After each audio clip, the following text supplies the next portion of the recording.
ಅಪ್ಪಿ ತಪ್ಪಿ ಈ ಜಾಗದಲ್ಲಿ ರಾತ್ರಿ ಮಲಗಿದರೆ ಬೆಳಗ್ಗೆ ಶವವಾಗುತ್ತೀರಾ.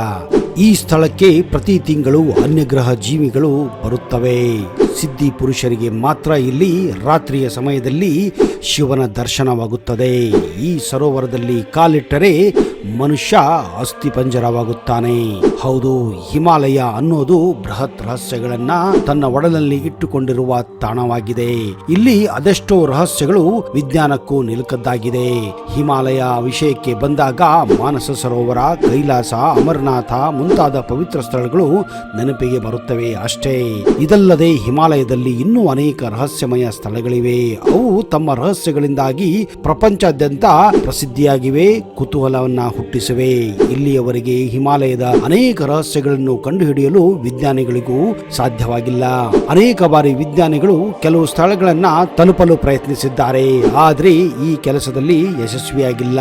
ಬನ್ನಿ, ಇವತ್ತಿನ ಈ ವಿಡಿಯೋದಲ್ಲಿ ನಿಮಗೆ ಅಂತಹ ಕೆಲವು ರಹಸ್ಯಮಯ ಮತ್ತು ಭಯಾನಕ ಹಾಗೂ ಕುತೂಹಲ ಭರಿತ ಕೆಲವು ವಿಚಿತ್ರ ಪ್ರದೇಶಗಳ ಮಾಹಿತಿಯನ್ನ ಕೊಡ್ತಾ ಇದ್ದೀನಿ. ಅದಕ್ಕಿಂತ ಮೊದಲು ನೀವು ನಮ್ಮ ಚಾನಲ್ಗೆ ಹೊಸಬರಾಗಿದ್ದರೆ ದಯವಿಟ್ಟು ಈಗಲೇ ಸಬ್ಸ್ಕ್ರೈಬ್ ಮಾಡಿ, ಜೊತೆಗೆ ಬೆಲ್ ಐಕನ್ ಕೂಡ ಪ್ರೆಸ್ ಮಾಡಿ.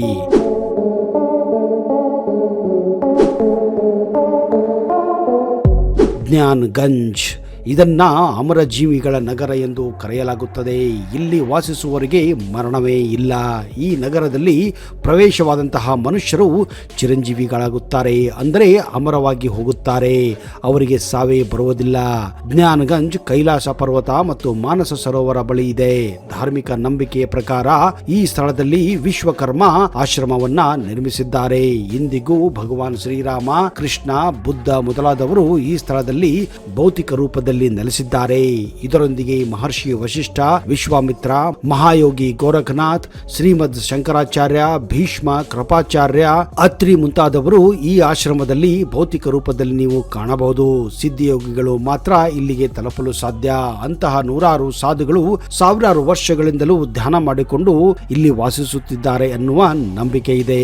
ಪರ್ವತಾರೋಹಿಗಳು ಮತ್ತು ಚಾರಣಿಗರು ಅದರ ನಿಖರವಾದ ಸ್ಥಳವನ್ನು ಕಂಡುಹಿಡಿಯಲು ಹಲವಾರು ವರ್ಷಗಳಿಂದ ಪ್ರಯತ್ನ ಮಾಡಿದರು, ವಿಫಲರಾಗಿದ್ದಾರೆ.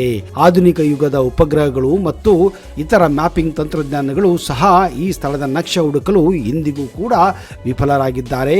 ಆದರೆ ಅವರ ಪ್ರಯತ್ನ ನಡೆಯುತ್ತಾನೆ ಇದೆ. ವಿಶೇಷವಾಗಿ ಟಿಬೆಟ್ ಮತ್ತು ಭಾರತದ ಬೌದ್ಧರು ಗಯಂಗಂಜ್ ಕೇವಲ ಒಂದು ಸ್ಥಳವಲ್ಲ, ಅದು ಅತಿ ಹೆಚ್ಚು ಎತ್ತರದಲ್ಲಿರುವ ಸ್ಥಳವೆಂದು ನಂಬಿದ್ದಾರೆ. ಋಷಿ ಮುನಿಗಳು ಮತ್ತು ಇತರ ಯೋಗ್ಯ ಜನರು ಮಾತ್ರ ಈ ಸ್ಥಳವನ್ನು ಗುರುತಿಸಬಹುದು ಮತ್ತು ತಲುಪಬಹುದು. ಶಾಶ್ವತವಾಗಿ ಅಲ್ಲಿ ಉಳಿಯಲು ಬಯಸುವರು ಅಮರತ್ವವನ್ನ ಪಡೆಯುತ್ತಾರೆ.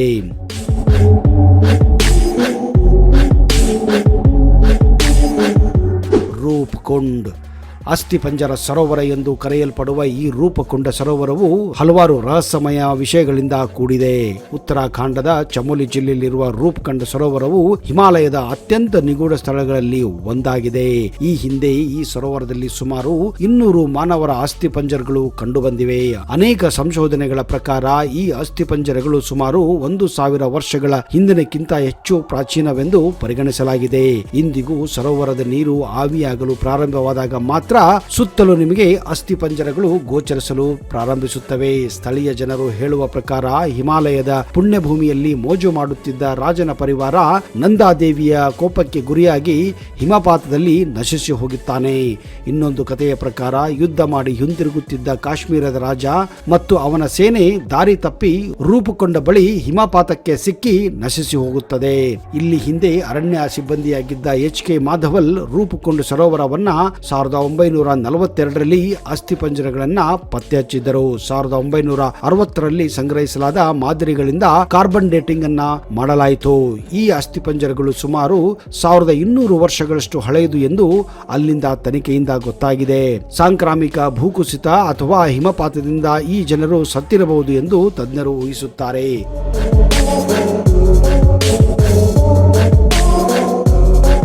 ಶವಗಳ DNA ಪರೀಕ್ಷೆಯು ರೂಪುಗೊಂಡ ಸರೋವರದಲ್ಲಿ ಕಂಡುಬರುವ ಅಸ್ಥಿಪಂಜರಗಳು ಜನರ ವಿವಿಧ ಗುಂಪುಗಳಿಗೆ ಸೇರಿದವರು ಎಂದು ತಿಳಿದು ಬಂದಿದೆ. ಅವರಲ್ಲಿ ಕಡಿಮೆ ಎತ್ತರದ ಜನರ ಗುಂಪು ಅತಿ ಹೆಚ್ಚು ಆಗಿತ್ತು. ಅವರು ಸ್ಥಳೀಯ ನಿವಾಸಿಗಳು ಮತ್ತು ಪೋರ್ಟರ್ಗಳ ರೂಪದಲ್ಲಿ ಗುಂಪಿನೊಂದಿಗೆ ಇದ್ದರು ಎಂದು ನಂಬಲಾಗಿದೆ. ವೈಜ್ಞಾನಿಕ ತಂಡವು ಇಲ್ಲಿ ಎತ್ತರದ ಜನರ ಅಸ್ಥಿಪಂಜರದ ಗುಂಪನ್ನು ಕಂಡುಹಿಡಿದಿದೆ. ಈ ಜನರು ಮಹಾರಾಷ್ಟ್ರದ ಕೊಂಕಣಿ ಬ್ರಾಹ್ಮಣರು ಎಂದು ಕೂಡ ಅದರಲ್ಲಿ ಸ್ಪಷ್ಟವಾಗಿ ಹೇಳಲಾಗಿದೆ. ಇಂಡೋ ಯುರೋಪಿಯನ್ ವಿಜ್ಞಾನಿಗಳ ತಂಡವು ಅಸ್ಥಿಪಂಜರಗಳ ಸಂಶೋಧನೆಯನ್ನ ಹೈದರಾಬಾದ್, ಪುಣೆ, ಲಂಡನ್ ಹಾಗೂ ನ್ಯೂಯಾರ್ಕ್ನಲ್ಲಿ ಈಗಲೂ ಮುಂದುವರೆಸಿದೆ. ಅಷ್ಟು ದೊಡ್ಡ ಗುಂಪು ಹೇಗೆ ಇದ್ದಕ್ಕಿದ್ದಂತೆ ಹೇಗೆ ಸತ್ತು ಹೋಯಿತು ಮತ್ತು ಅವರ ದೇಹಗಳು ಸರೋವರವನ್ನ ಹೇಗೆ ತಲುಪುವುದು ಎಂಬುದೇ ದೊಡ್ಡ ಪ್ರಶ್ನೆಯಾಗಿ ಉಳಿದಿದೆ. ತನಿಖೆಯಲ್ಲಿ ಇಷ್ಟು ದೊಡ್ಡ ಗುಂಪು ಯಾವುದೇ ಕಾಯಿಲೆಯಿಂದ ಸಾಯಲಿಲ್ಲ. ಆದರೆ ಹಿಮಾಲಯದ ಪ್ರದೇಶದಲ್ಲಿ ಹಿಮ ಚಂಡಮಾರುತದಲ್ಲಿ ಅವರು ಸಾವನ್ನಪ್ಪಿದ್ದಾರೆ ಎಂದು ಈ ಮೂಲಕ ಕಂಡುಬಂದಿದೆ. ಇನ್ನೊಂದು ವಿಶೇಷವೇನೆಂದರೆ ಈ ಸ್ಥಳಕ್ಕೆ ಪ್ರತಿ ತಿಂಗಳು ಅನ್ಯಗ್ರಹ ಜೀವಿಗಳು ಕೂಡ ಬರುತ್ತವೆ ಎಂದು ಸುತ್ತಮುತ್ತಲಿನ ಜನರು ಹೇಳುತ್ತಾರೆ.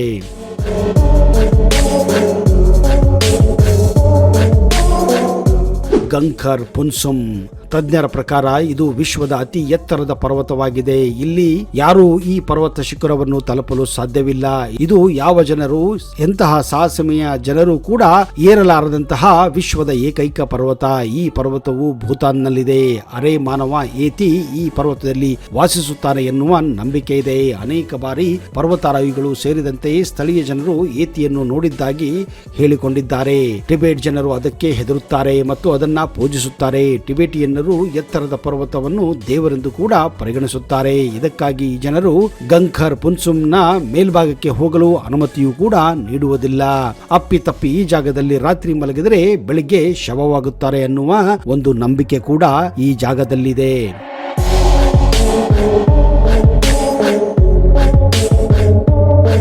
ಗುರುದೊಂಗ್ಮಲ್ ಸರೋವರ.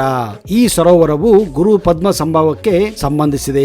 ಈ ಸರೋವರವು ಶತಮಾನಗಳಿಂದ ಸ್ಥಳೀಯರ ಜನರಿಗೆ ನೀರಿನ ಮೂಲವಾಗಿದೆ. ಚಳಿಗಾಲಕ್ಕೆ ನೀರು ಹೆಪ್ಪುಗಟ್ಟೋದು ಸಾಮಾನ್ಯ. ಹೀಗಾಗಿ ಈ ಸಮಯದಲ್ಲಿ ಇಲ್ಲಿನ ಜನರಿಗೆ ನೀರಿನ ಅಭಾವ ಕಾಡುತ್ತದೆ. ದಂತಕಥೆಗಳ ಪ್ರಕಾರ ಸ್ಥಳೀಯರ ಕೋರಿಕೆಯ ಮೇರೆಗೆ ಗುರು ಪದ್ಮ ಸಂಭವ ಸರೋವರದಲ್ಲಿ ಬಂದು ಒಂದು ಭಾಗದಲ್ಲಿ ಕೈ ಇಟ್ಟರು ಎಂದು ನಂಬಲಾಗಿದೆ. ಸ್ಥಳೀಯ ನಿವಾಸಿಗಳು ನೀರನ್ನು ಒದಗಿಸುವಂತೆ ಕೋರಿದ್ದರು. ಆಗ ಗುರುಗಳು ಸರೋವರದ ಪ್ರದೇಶದ ಒಂದು ಸಣ್ಣ ಭಾಗದ ಮೇಲೆ ಕೈ ಹಾಕಿದರು. ಆಗ ಚಳಿಗಾಲದಲ್ಲಿ ನೀರು ಘನೀಕರಿಸುವುದನ್ನ ನಿಲ್ಲುತ್ತದೆ. ಇದರಿಂದ ಜನರಿಗೆ ಕುಡಿಯುವ ನೀರು ಲಭಿಸಿತು. ಅಂದಿನಿಂದ ಈ ಸರೋವರವನ್ನು ಪವಿತ್ರವೆಂದು ಪರಿಗಣಿಸಲಾಗಿದ್ದು ಭಕ್ತರು ಈ ಪವಿತ್ರ ನೀರನ್ನು ಬಾಟಲಿಗಳಲ್ಲಿ ಕೂಡ ತಮ್ಮ ಮನೆಗಳಿಗೆ ಒಯ್ಯುತ್ತಾರೆ. ಪಚ್ಚೆ ನೀಲಿ ಬಣ್ಣದಿಂದ ಕೂಡಿರುವ ಈ ಸರೋವರದ ನೀರು ಮಕ್ಕಳಿಲ್ಲದ ದಂಪತಿಗಳಿಗೆ ಮಕ್ಕಳನ್ನು ಕರುಣಿಸುವ ಶಕ್ತಿಯನ್ನು ಹೊಂದಿದೆ.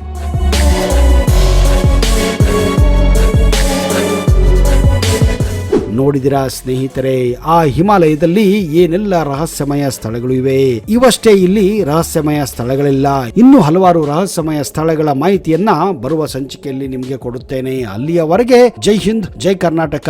ನಿಮಗೆಲ್ಲ ಶುಭವಾಗಲಿ.